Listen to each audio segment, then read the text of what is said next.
Tenengu fanfɛ a yira ka fɔ ko finitigi saba kɔni fatura banbagati wale dɔ kɔni senfɛ. Togo ministre des Affaires étrangères ale kɔni nana bonyamasegin colonel Assimi Goïta kɔni fɛ yen nɔ. Senegali ulu kɔni dusu kasilen don ka sababu kɛ sirabaka kasara dɔ ye ni maa 49 kɔni fatura o kɔni senfɛ. Kita a yira ka fɔ min ye banbagati wale dɔ kɔni ye ko gendarme kelen kɔni bonla ani la. Mali carte biométrique ko ale kɔni baaraw kɔni daminɛra. An balimaw aw bisimila ye an ka don kibaru kɛnɛ kan an bɛna an da don ni kibaru ninnu kɔni na k'olu ɲɛfɔ aw ye. An ka kibaru fɔlɔ o bɛ tali kɛ ka bila min ye tɛnɛkun ale ni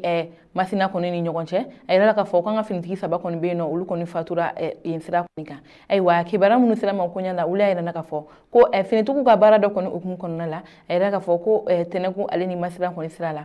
Ko u ni banbagatiw kɔni karila ɲɔgɔn na ayiwa ko o kɛlɛ ninnu kɔni hukumu kɔnɔna la ayiwa a yira ka fɔ ko an ka finitigiw ka mobili kɔni yɛlɛla dugu jukɔrɔmugu dɔw kɔni kan kɛrɛnkɛrɛnnenya Ja ale ni Jafara bɛ kɔni yɔrɔ la ani min ye Kumare ale ni Masina fana ni ɲɔgɔn cɛ ko u ka mobili dɔ fana yɛlɛla dugu jukɔrɔmugu kɔni kan ayiwa ko o wariya ninnu kɔni senfɛ a yira ka fɔ ko u ni banbagati ninnu kɔni gana ɲɔgɔn na nka min ye finitigiw fanfɛla ye ko maa saba kɔni bɛ yen nɔ olu kɔni fatura maa 5 bɛ yen nɔ olu kɔni joginna wa min ye finitigiw ka mobili saba ye ko o bɛɛ lajɛlen kɔni tiɲɛna nka min ye marifatigiw kɔni fanfɛla ye a yira ka fɔ ko maa 7 kɔni bɛ yen nɔ finitigiw sera k'olu kɔni faga a maa tɔw kɔni bolila nka an bɛ wagati min na ko bi ko finitigiw kɔni wulilen don k'u jɔ ko fo k'u bolo da ni maa kofɔlen ninnu bɛɛ lajɛlen kan ayiwa an b'a yira ka fɔ ni kibaru ale kɔni bɔra min ye Mali finitigiw kɔni ka ɲɛmɔgɔ ye olu kɔni ye sɛbɛn bɔ u ka bɔlɔlɔw sanfɛ ka yira ka fɔ ko ni waleya yɛrɛ kɔni kɛra kunu min ye janvier kalo tile 10 ye an ka jamana kɔnɔna la ayiwa o tɛmɛnen ka bɔ yen kibaru wale min bolo ka da kulo kan o de ka fɔ Togo ministre des Affaires étrangères ale kɔni nana bonyamasegin colonel Assimi Goïta kɔni fɛ yen nɔ ayiwa ko bonya bɛ mande bonyamasegin bɛ mande min ye Togo ministre des Affaires étrangères ale kɔni nalen don bonyamasegin Assimi Goïta fɛ ko ka sababu kɛ min ye Côte d'Ivoire finitigi minnu kun minɛlen kun b'an fɛ yen n'olu kun bɛ 46 kɔni bɔ ɲɔgɔn kɔ na colonel Assimi Goïta ka grâce présidentielle hukumu kɔnɔna la ni ale kɔni ye olu ka yɛrɛma wɔrɔnya kɔni d'u ma n'u seginna ka taa Abidjan jamana kan ale kɔni nana o bonyamasegin kɔni na ayiwa an bɛɛ lajɛlen kɔni b'a kalama kabini ni maa kofɔlen ninnu kɔni ka minɛli la an ka jamana kan n'o kun ye juillet kalo tile 10 ye ni Côte d'Ivoire finitigi dɔw kɔni kun minɛlen don an fɛ yen nɔ Togo jamana kuntigi ale yɛrɛ kɔni kun wulilen don ka na kumaɲɔgɔnya la ni dugu fila kɔni ni ɲɔgɔn cɛ kumaɲɔgɔnya ninnu kɔni sababuya la ni janvier kalo kɔni na a yɛrɛ ka fɔ ko Assimi Goïta ye grâce présidentielle dɔ kɔni kɛ ni maa kofɔlen ninnu kɔni kun bilara ayiwa an b'a yira ka fɔ u ka kiiri kɔni kun tigɛra u kun bɛna san 20 de kɔni kaso kɛ an ka jamana kɔnɔna la nka ala ni kumaɲɔgɔnya cɛ Assimi Goïta ale fana ye grâce présidentielle kɛ ni maa kofɔlen ninnu kan o de y'u ka yɛlɛma wɔrɔnya kɔni d'u ma u bɛɛ lajɛlen kɔni sera Abidjan jamana kɔni kan ayiwa min ye Togo ministre des Affaires étrangères kɔni ka kuma kɔnɔna la a yɛrɛ ka fɔ ko ale kɔni bɛ Assimi Goïta fo kosɛbɛ dante foli min na ko ka sababu kɛ a ye bonya min ta ka ɲɛsin olu kɔni ma ko kabini nin ko in daminɛlen don ko ka taa se a bando ma ko a kɔni ye u lamɛn wa a ye ko to u ta la ko nin y'a siɲɛ fɔlɔ ye k'a ye farafinna jamana filaw ni ɲɔgɔn cɛ fɔnkɔɲɔgɔnya ka tɛmɛ u ni ɲɔgɔn cɛ u ka se ka ɲɛnabɔ ka sɔrɔ jamana wɛrɛ ma u dama dɔ la ko nin y'a siɲɛ fɔlɔ ye wa ko o hukumu kɔnɔna la olu bɛ Assimi Goïta fo wa u bɛ maliyɛnden bɛɛ lajɛlen kɔni fo u ka nin baara la ko Togo jamana ko a bɛ foli kɔni se Mali kɔni ma u ka nin baaraɲɔgɔnya in na wa u n'u ka faamuyaliko ɲuman kɔni na walasa ni maa kofɔlen ninnu kɔni ka bila ni kɔni hukumu kɔnɔna la wa a y'a yira ka fɔ fana ko nin y'a yira ka fɔ ko farafin jamanaw kɔni bɛnnen don ko kelen kɔni kan ayiwa o tɛmɛnen ka fɔ ye an b'an kun da Senegal jamana kan a yira ka fɔ ko dusumasa ko dɔ kɔni sera Senegal dugu kɔni kɔnɔna kan n'o ye ka fɔ ko sirabaga kasara dɔ kɔni kɛra kari 2 kɔni ni ɲɔgɔn cɛ ni maa 40 ale ni kɔ kɔni fatura o kɔni senfɛ ayiwa kibaruya minnu sera ma koɲa la wuli y'a yira ka fɔ ko dɔgɔkun tɛmɛnen Senegal jamana kan a yira ka fɔ kilomɛtiri 200 ale ni kɔ kɔni bɔ ko ani kari 2 ye ko olu kɔni nana don ɲɔgɔn na ko o sirabaga kasara in yɛrɛ kɔni ma sɔrɔ dɔwɛrɛ la ko kari 1 de kɔni kun bɛ yen nɔ ko o to bolila ko o pinɛ kɔni cira ko kana don kari wɛrɛ min bɛ ka na don o la n'o kɛra kasaraba ye ni maa 40 ni kɔ kɔni fatur'o la maa caman fana kɔni bɛ yen nɔ olu kɔni joginna ayiwa o kɔni kɛra ko ye ko min ye Senegali ale n'a lamini bɛɛ lajɛlen kɔni dusu kasi kɛrɛnkɛrɛnnenya la Senegali jamanakuntigi ale kɔni y'a yira k'a fɔ ko ka tile 3 tasibila kɛ ni maa kofɔlen ninnu ye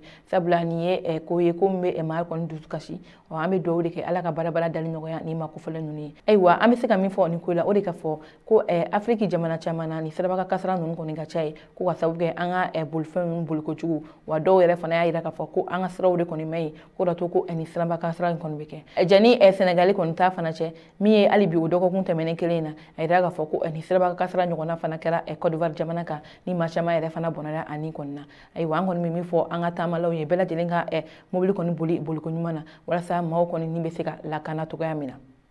Ayiwa o tɛmɛnen ka bɔ yen hali bi lakanabaliya kɔni hukumu kɔnɔna la a yira k'a fɔ ko Kita kɛrɛfɛ dugu dɔ kɔni bɛ yen nɔ ko banbagati wale dɔ kɔni kɛra ye ni finitigi kelen kɔni bɛ yen nɔ ale kɔni bɔnɛra ani la ayiwa a kibaruya minnu sera ma wuli a yira k'a fɔ ko tɛnɛn tɛmɛnen min kun ye janvier kalo tile 9 ye ko sufɛla fɛ poste dɔ bɛ yen nɔ Kita dugu dɔ la ni o ye Sebekɔrɔ ye ko banbagatiw kɔni taara ka banbagati wale ta ka ɲɛsin an ka finitigiw ma u dagayɔrɔ la ayiwa ko o banbagati wale kɔni sen fɛ a yira k'a fɔ ko gendarme kelen kɔni bɛ yen nɔ o kɔni fatura wa min ye gendarme fila ye olu kɔni joginna wa finitigiw ka mobili fila bɛ yen nɔ ko u n'o kɔni taara wa mobili 4 kɔni fana bɛ yen nɔ ko y'o bɛɛ lajɛlen kɔni jeni ani finitigiw dagayɔrɔ ayiwa a yira k'a fɔ ko nin yɔrɔ kofɔlen na finitigi min bɛ yen nɔ ko ale kɔni fatura ale jɛnajaw kɔni kɛra nka maa minnu ye kɛra sababu ye ka nin waleya in kɔni kɛ maa kɔni t'a dɔn maa kelen mun don sabula u kɔni bolila nka hali bi ko finitigiw wulilen don k'u jɔ ko u bɛna bolokari ni makofilen ninnu kan ko ɲininiw kɔni bɛ sen na wa min ye Kita kɔni région kɔni ɲɛmɔgɔ ye olu kɔni wulilen don ka tasibila bila ni finitigi kɔni n'a somɔgɔ ye ko ala ka badabala kɔni dali nɔgɔya ye wa u wulilen don k'u jɔ walasa Kita n'a lamini bɛ se ka lakana cogoya min na sabula hakilina jiginna ko a bɛ kalo 3 kɔni bɔɲɔgɔnkɔ kɔni bɔ ni a ma caya n'o ye kɔni Kita sira yɛrɛ kɔni lakanabaliya kɔni ɲɔgɔn jalen don kosɛbɛ kɛrɛnkɛrɛnna min ye taama mobiliw ye olu yɛrɛ kɔni ka teli ka attaquer banbagatiw kɔni fɛ nka an bɛ wagati min na ko bi ni y'a dɔgɔkun jɔnla ye Kita finitigiw kɔni attaque kɔni bɛ ka taa ka ɲɛsin ma ayiwa an bɛ se ka fɔ an ka jamana yɛrɛ kɔni kɔnɔna la attaque yɛrɛ kɔni bɛ ka caya an ka finitigiw dagayɔrɔ la o de hukumu na welewele bilennen don min ye jamana ɲɛmɔgɔ u k'u kɔfilɛ hali bi an ka finitigiw dagayɔrɔ la walasa nin waleya ninnu bɛ se ka dabila an ka jamana kɔnɔ cogoya min na ayiwa kibaruya kuncɛla kibaruya wale min b'an bolo ka da kulo kan o de ka fɔ ayiwa sabula tɛnɛn tɛmɛnen ministre min sigilen don sécurité ale ni protection kɔni kunna an ka jamana kɔnɔ ale kɔni ye sɛbɛn bɔ sɛbɛn min kɔnɔna la a y'a yira k'a fɔ ko Mali ka site kura min kɔni bɛ yen nɔ ni a kuma yɛrɛ kɔni kun bɛ sen na a mɛnna ni o site tɔgɔ ye www.jevalide.ml ko o labilala ko bɛɛ lajɛlen ka taa i ka kunnafoniya don o kan walasa i bɛ se k'i ka carte biométrique sɔrɔ cogoya min na ayiwa ko ni site in yɛrɛ kɔni bilala min ye maliyɛn den minnu sigilen bɛ Mali kɔnɔna la ani min bɛ Mali kɔ kan ko a sigilen bɛ olu bɛɛ lajɛlen kama ko bɛɛ lajɛlen ka taa i ka kunnafoni don walasa i bɛ se k'i ka carte biométrique sɔrɔ cogoya min na wa ko carte biométrique n'i y'a sɔrɔ ko a bɛ taa d'i ma kabini i sigiyɔrɔ la ko wa i tɛ dɔrɔmɛ 1 bɔ sabula ko a kun fɔlɔ ko o ye fu ye i tɛ musaka foyi kɔni b'o la wa ko a bɛ mɛn i bolo fo san 5 kɔni bɔ ɲɔgɔn kɔ kɔni na ayiwa hakilina jiginna an b'a yira la k'a fɔ dɔgɔkun tɛmɛnen fɔnkɔɲɔgɔnya dɔ kɔni yera ni site ko in kɔni na nka a yira la k'a fɔ ko site fɔlɔ min kɔni fɔra ko o kun tɛ an ka gouvernement ta ye nka tɛnɛndon gouvernement yɛrɛ kɔni bɔra ka yira k'a fɔ ni ale kɔni ye www n'o ye w3 ye .jevalide.monina.ml o de kɔni ye site ye sisan site min bɛ baara kɛ ko bɛɛ lajɛlen ka taa i ka kunnafoniya don walasa i bɛ se k'i ka carte biométrique sɔrɔ cogoya min na ayiwa an balimaw ni ne kɔni kun ye an ka bi don kibaru ye ka da aw tulo kan aw ni ce aw ka kulomajɔ la aw k'an bɛn an ka don kibaru wɛrɛ kɛnɛ kan